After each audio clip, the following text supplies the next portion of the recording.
नमस्ते दोस्तों। क्या आपने कभी गौर किया है कि जब हम कोई नई कार या फोन खरीदते हैं तो हमें उसकी कीमत साफ तौर पर पता होती है। हम पैसे देते हैं और सामान घर ले आते हैं। लेकिन क्या आपको पता है कि स्टॉक मार्केट या किसी भी बड़े निवेश में सफल होने की भी एक कीमत होती है? और यहाँ सबसे बड़ी समस्या यह है कि वो कीमत किसी प्राइस टैग पर नहीं लिखी होती। आज हम द साइकोलॉजी ऑफ मनी के अध्याय 15 को समझेंगे, जिसका नाम है नथिंग्स फ्री, यानी मुफ्त में कुछ नहीं मिलता। मॉर्गन हाउसल यहाँ समझाते हैं कि निवेश में रिटर्न मिलना कोई इनाम नहीं है, बल्कि वो एक फीस चुकाने का परिणाम है। चलिए आज निवेश की उस छिपी हुई कीमत के बारे में जानते हैं जिसे चुकाने से ज्यादातर लोग डरते हैं। अध्याय 15, नथिंग्स फ्री, मुफ्त में कुछ नहीं मिलता।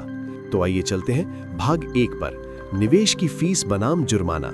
लेखक एक बहुत ही क्रांतिकारी विचार देते हैं। वो कहते हैं कि शेयर बाजार में होने वाले उतार चढ़ाव यानी वॉलेटिलिटी को एक जुर्माने की तरह ना देखें, बल्कि उसे एक फीस की तरह देखें। जब आप ट्रैफिक नियम तोड़ते हैं तो आप जुर्माना भरते हैं क्योंकि आपने कुछ गलत किया है। लेकिन जब आप सिनेमा की टिकट खरीदते हैं तो आप फीस देते हैं क्योंकि आप फिल्म का आनंद लेना चाहते हैं। निवेश में भी यही है। अगर आपका पोर्टफोलियो 20% गिर गया है तो ये आपकी गलती का जुर्माना नहीं है, बल्कि ये वो फीस है जो आपको भविष्य में मिलने वाले बड़े रिटर्न के लिए चुकानी पड़ती है। तो आइए भाग 2 की ओर चलते हैं। अनिश्चितता ही असली कीमत है। हर कोई चाहता है कि उसे 15 से 20% का रिटर्न मिले, लेकिन कोई भी उस डर, अनिश्चितता और रात की खराब नींद की कीमत नहीं चुकाना चाहता जो उस रिटर्न के साथ आती है। अक्सर लोग सोचते हैं कि वो स्मार्ट बनकर इस कीमत से बच सकते हैं। वो सोचते हैं कि वो मार्केट को टाइम करेंगे, जब मार्केट गिरने वाला होगा तब निकल जाएंगे और जब चढ़ने वाला होगा तब घुस जाएंगे। हाउसल कहते हैं कि ऐसा करना वैसा ही है जैसे आप बिना टिकट खरीदे ट्रेन में चढ़ने की कोशिश कर रहे हो सकता है आप 1-2 बार बच जाएं, लेकिन अंत में आप पकड़े जाएंगे और बहुत भारी नुकसान उठाएंगे। तो चलिए भाग 3 पर चलते हैं। प्राइस सिर्फ पैसों में नहीं होती। सफल निवेश की कीमत सिर्फ आपके द्वारा लगाए गए रुपए नहीं है।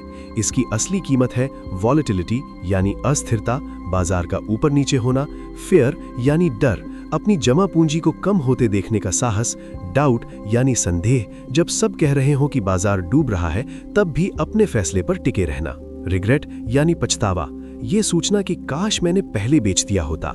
ये जज्बाती कीमतें हैं और जो इन्हें नहीं चुका पाता वो कभी बड़ा मुनाफा नहीं कमा पाता। कल्पना कीजिए समीर और राहुल की। दोनों ने एक शानदार म्यूचुअल फंड में निवेश किया। 1 साल बाद बाजार में मंदी आती है और उनका निवेश 25% नीचे गिर जाता है। समीर इसे एक जुर्माने की तरह देखता है। उसे लगता है कि उसने गलती कर दी। वो घबरा जाता है और सोचता है कि मैंने अपना पैसा क्यों फंसाया। वो उस दर्द से बचने के लिए अपना सारा पैसा घाटे में निकाल लेता है। समीर ने फीस देने से मना कर दिया, इसलिए उसे फिल्म देखने को नहीं मिली। राहुल इसे एक फीस की तरह देखता है। वो सोचता है अगर मुझे लॉन्ग टर्म में 15% रिटर्न चाहिए तो ये गिरावट उसी का हिस्सा है। ये वो कीमत है जो मुझे चुकानी ही होगी। राहुल शांत रहता है और अपना निवेश बनाए रखता है। 5 साल बाद जब बाजार नई ऊंचाई पर पहुंचता है तो राहुल की संपत्ति दुगनी हो जाती है। राहुल ने एडमिशन फीस भरी और उसे उसका फल मिला। समीर ने भागने की कोशिश की और नुकसान उठाया। तो दोस्तों, अध्याय 15 का सबसे बड़ा सबक यही है कि जिंदगी में कुछ भी मुफ्त में नहीं मिलता। अगर आप अमीर बनना चाहते हैं तो आपको उतार चढ़ाव और अनिश्चितता की फीस चुकानी ही होगी। इसे एक बोझ ना समझें, इसे एक निवेश का हिस्सा समझें। क्या आप निवेश की ये इमोशनल फीस चुकाने के लिए तैयार हैं, या आप भी गिरावट को देखकर घबरा जाते हैं? कमेंट्स में अपनी ईमानदारी से राय दें। अगले पार्ट में हम चर्चा करेंगे अध्याय 16, यू एंड मी। हम जानेंगे कि क्यों दूसरों की देखा देखी निवेश करना आपके लिए सबसे बड़ी तबाही का कारण बन सकता है। जुड़े रहिए रीड, रिफ्लेक्ट एंड राइज के साथ। सब्सक्राइब करें, लाइक करें और सही कीमत चुकाना सीखें। जय हिंद। नमस्ते दोस्तों। क्या आपने कभी किसी दोस्त को देखकर कोई स्टॉक खरीदा है, या न्यूज़ पर किसी एक्सपर्ट को सुनकर अपनी सारी जमा पूंजी कहीं लगा दी है? हम अक्सर दूसरों को कॉपी करते हैं, लेकिन क्या आपको पता है कि ये निवेश की दुनिया का सबसे खतरनाक ट्रैप यानी जाल है? आज हम द साइकोलॉजी ऑफ मनी के अध्याय 16 को समझेंगे, जिसका नाम है यू एंड मी, यानी आप और मैं। मॉर्गन हाउसल यहां समझाते हैं कि हम सब अलग हैं, हमारे लक्ष्य अलग हैं और हमारी टाइमलाइन अलग है। फिर हम दूसरों के नक्शे कदम पर क्यों चलते हैं? चलिए पर आज जानते हैं कि क्यों दूसरों का खेल खेलना आपकी बर्बादी का कारण बन सकता है। अध्याय 16, यू एंड मी, आप और मैं। तो आइए चलते हैं भाग 1 पर। हम अलग अलग खेल खेल रहे हैं। लेखक एक बहुत ही गहरी बात कहते हैं। वे कहते हैं कि निवेश की दुनिया में कोई एक सही तरीका नहीं है, क्योंकि हर कोई एक अलग खेल खेल रहा है। एक डे ट्रेडर के लिए स्टॉक की कीमत आज क्या है, ये मायने रखता है। एक लॉन्ग टर्म इन्वेस्टर के लिए स्टॉक की कीमत अगले 10 साल बाद क्या होगी, वो मायने रखता है। मुसीबत तब शुरू होती है जब एक लॉन्ग टर्म इन्वेस्टर एक डे ट्रेडर के संकेतों पर चलना शुरू कर देता है। ये वैसा ही है जैसे आप एक मैराथन दौड़ रहे हों, लेकिन आप अपनी रफ्तार उस इंसान को देखकर बढ़ा दें जो केवल 100 मीटर की स्प्रिंट दौड़ रहा है। तो आइए भाग 2 की ओर चलते हैं। बुदबुदाते बाजार का सच, मार्केट बबल्स। हाउसल समझाते हैं कि शेयर बाजार में बबल या कृत्रिम उछाल तब आता है जब लोग ये भूल जाते हैं कि वे कौन सा खेल खेल रहे हैं। जब कीमतें बढ़ती हैं तो शॉर्ट टर्म ट्रेडर्स घुस जाते हैं। उन्हें देखकर आम आदमी लॉन्ग टर्म इन्वेस्टर को लगता है कि शायद ये स्टॉक बहुत अच्छा है। वो ऊंची कीमतों पर शेयर खरीद लेता है, लेकिन जैसे ही शॉर्ट टर्म ट्रेडर अपना मुनाफा लेकर निकलता है, कीमतें गिर जाती हैं और वो आम आदमी फंस जाता है। वो भूल गया था कि जो खेल ट्रेडर के लिए सही था वो उसके लिए जहर साबित हो सकता है। तो चलिए भाग 3 पर चलते हैं, दूसरों की सलाह का जाल। अक्सर हम टीवी पर सुनते हैं ये स्टॉक खरीद लो, लेकिन वो एक्सपर्ट ये नहीं बताता कि वो ये सलाह किसके लिए दे रहा है। एक अरबपति के लिए जिसे 2% मुनाफा चाहिए, या एक आम आदमी के लिए जिसे अपनी बेटी की शादी के लिए पैसे जोड़ने हैं। बिना अपनी स्थिति यानी पर्सनल कॉन्टेक्स्ट को जाने किसी और की सलाह मानना अंधे के पीछे चलना जैसा है। तो आइए चलते हैं भाग 4 पर, अपना खेल खुद पहचाने। इस अध्याय का सबसे बड़ा सबक यह है, अपने निवेश के लक्ष्यों के प्रति ईमानदार रहें। खुद से पूछें, मैं ये पैसा क्यों लगा रहा हूं, मुझे इसकी जरूरत कब पड़ेगी और मैं कितना रिस्क ले सकता हूं। जब आप अपना खेल पहचान लेंगे तो दूसरों की शोर शराबे वाली सलाह आपको विचलित नहीं करेगी। कल्पना कीजिए 2 पड़ोसियों की, मिस्टर खन्ना और राहुल की। मिस्टर खन्ना 55 साल के हैं और अगले 5 साल में रिटायर होने वाले हैं। उनका लक्ष्य है अपनी पूंजी को सुरक्षित रखना। राहुल 25 साल का है और उसे अगले 20 साल तक पैसों की जरूरत नहीं है, वो रिस्क ले सकता है।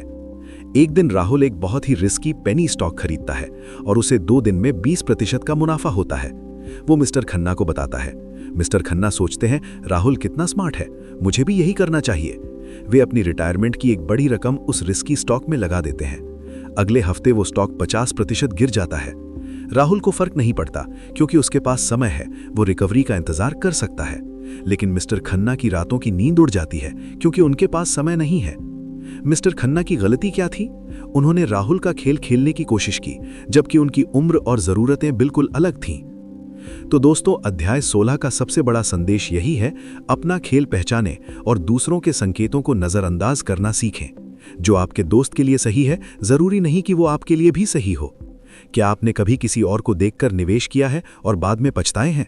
कमेंट्स में अपना अनुभव जरूर बताएं। अगले पार्ट में हम चर्चा करेंगे अध्याय 17, द सेडक्शन ऑफ पेसिमिज्म। हम जानेंगे कि क्यों हमें बुरी खबरें यानी पेसिमिज्म अच्छी खबरों यानी ऑप्टिमिज्म के मुकाबले ज्यादा स्मार्ट और आकर्षक लगती हैं। जुड़े रहिए रीड, रिफ्लेक्ट एंड राइज के साथ। सब्सक्राइब करें, लाइक करें और अपनी चाल चलें, दूसरों की नहीं। जय हिंद। नमस्ते दोस्तों, अगर आज न्यूज़ पर कोई एक्सपर्ट कहे कि अगले 10 सालों में शेयर बाजार 5 गुना हो जाएगा, तो आप शायद उसे अनसुना कर देंगे। लेकिन अगर वही एक्सपर्ट ये कहे कि अगले महीने बाजार क्रैश होने वाला है और आपकी सारी बचत डूब जाएगी, तो आप तुरंत सतर्क हो जाएंगे। ऐसा क्यों? आज हम द साइकोलॉजी ऑफ मनी के अध्याय 17 को समझेंगे, जिसका नाम है द सेडक्शन ऑफ पेसिमिज्म यानी निराशावाद का आकर्षण। मॉर्गन हाउसल यहाँ समझाते हैं कि निराशावाद यानी पेसिमिज्म हमें स्मार्ट लगता है, जबकि आशावाद यानी ऑप्टिमिज्म हमें भोला या नाइव लगता है। लेकिन पैसा बनाने के लिए आपको इस आकर्षण से बचना होगा। चलिए रीड, रिफ्लेक्ट एंड राइज पर आज जानते हैं कि क्यों बुरी खबरें हमारे दिमाग पर राज करती हैं। अध्याय 17, द सेडक्शन ऑफ पेसिमिज्म या निराशावाद का आकर्षण। तो आइए चलते हैं भाग 1 पर। निराशावाद स्मार्ट क्यों लगता है? लेखक कहते हैं कि अगर आप किसी पार्टी में कहें कि सब कुछ बहुत अच्छा होगा तो लोग आपको हल्के मिलेंगे, लेकिन अगर आप कहें कि बड़ा संकट आने वाला है तो लोग आपकी बात ध्यान से सुनेंगे। निराशावाद में एक तरह की बौद्धिक गहराई या इंटेलेक्चुअल अथॉरिटी महसूस होती है। जो व्यक्ति मंदी की भविष्यवाणी करता है उसे गंभीर माना जाता है, और जो तरक्की की बात करता है उसे मार्केटिंग वाला या सेल्समैन समझा जाता है। तो आइए भाग 2 की ओर चलते हैं। प्रगति धीरे होती है, तबाही तेज। यही वो असली वजह है जिसकी वजह से हम डरे रहते हैं। एक बड़ा हवाई जहाज बनाने में सालों की मेहनत और इंजीनियरिंग लगती है, लेकिन उसे क्रैश होने में सिर्फ कुछ सेकंड लगते हैं। दौलत बनाने में कंपाउंडिंग दशकों लग जाते हैं। लेकिन उसे एक बाजार की गिरावट में आधा होते देखना बहुत डरावना होता है। क्योंकि तबाही बहुत तेजी से और नाटकीय ढंग से होती है, इसलिए हमारा दिमाग उस पर ज्यादा ध्यान देता है। तरक्की इतनी धीमी होती है कि हमें उसका पता भी नहीं चलता। तो चलिए भाग 3 पर चलते हैं, अगली बड़ी मुसीबत का डर। इतिहास गवाह है कि दुनिया ने हर बड़ी मुसीबत, चाहे वो युद्ध हो, बीमारी हो या मंदी, को पार किया है। लेकिन निराशावादी लोग हमेशा अगले संकट की बात करते हैं। वो भूल जाते हैं कि इंसान की समस्या सुलझाने की क्षमता या प्रॉब्लम सॉल्विंग एबिलिटी भी वक्त के साथ बढ़ती है। जब तेल की कीमतें बढ़ीं तो लोगों ने इलेक्ट्रिक गाड़ियां बना ली।